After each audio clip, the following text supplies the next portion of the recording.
Hey guys, so I wanted to make a quick video to talk a little bit about coronavirus and how insects can play a role through this whole pandemic that's happening globally. The cool thing about edible insects is the ability that they have to impact the body in such a positive way in so many different ways. So you know about protein, that's the basic one. But other things that really have a positive impact on your immune system, besides getting enough vitamin C from citrus, orange juice, etc., cutting out all processed sugar, getting enough vitamin D from the sunshine, which is actually a hormone, and that's a little bit different topic. But the other things that are really important for your immune system are the vitamins and minerals that you can get actually from edible insects, from insect protein or edible insects dried as a snack, etc. Vitamin B is something that's incredibly important for your body to keep you strong, give you energy, but also to boost your immune system. Zinc and calcium and phosphorus and iron, these other things are incredibly important for a strong immune system, no matter what age you are. And insects are very high in those minerals. The prebiotic impact, which we've learned about the last couple of years with insects and their impact on the gut-brain connection and the gut microbiome, and how important a healthy digestive system is and a healthy, clean digestive tract for your overall immune system health. All of these things are directly impacted by insect nutrition. If you do have access to insects, this is going to be something that in the midst of this global crisis that is very likely to not just blow over in a few days or a few weeks. This might be something that happens for maybe the virus itself may be impacting us for months, and the fallout from an economic is likely to be the next year or several years. So insects in the midst of this, and not to be an opportunist, but to look for things that, okay, where are their silver linings? This is something that, in terms of their ability, especially if we're talking about black soldier fly, their ability to upcycle nutrients, their resistance to bacteria, their resistance to disease, and ability to continue to take these organic waste substrates and turn them into healthy nutrition for animals and for humans is unrivaled as far as what we know. Now,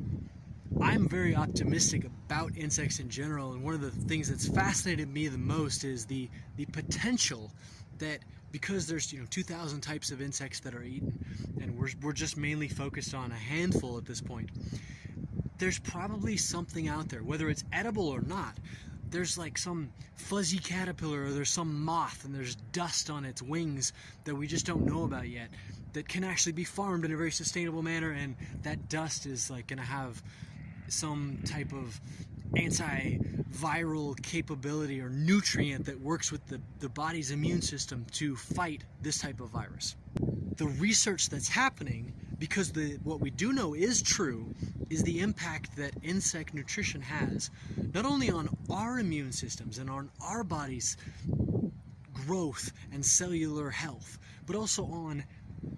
poultry, on aquaculture, on baby pigs that are positively impacted by the nutrients, by the vitamins and minerals in insect nutrition. And so we do know that that's true, and that's been proven, especially with all the studies that have come out the last few years, and that's incredibly exciting in these times. It's like, okay, we know that we have this food source and feed source which we can give to our feed, not ours because I'm Entovegan, but to the world's food sources. We know that we have a feed source which can be very disease resistant and survive on a variety of substrates, and so that we'll be able to continue to use no matter what kind of meltdown happens. And it's something that people, as I think there will be a lot of people getting more prepared or having backyard gardens, or just out of necessity, if supply chains continue to break down, people are going to have to figure out, okay, on a city level, and then on a community level, and then on a family level, how can we provide for ourselves? How can we grow our own food? How can we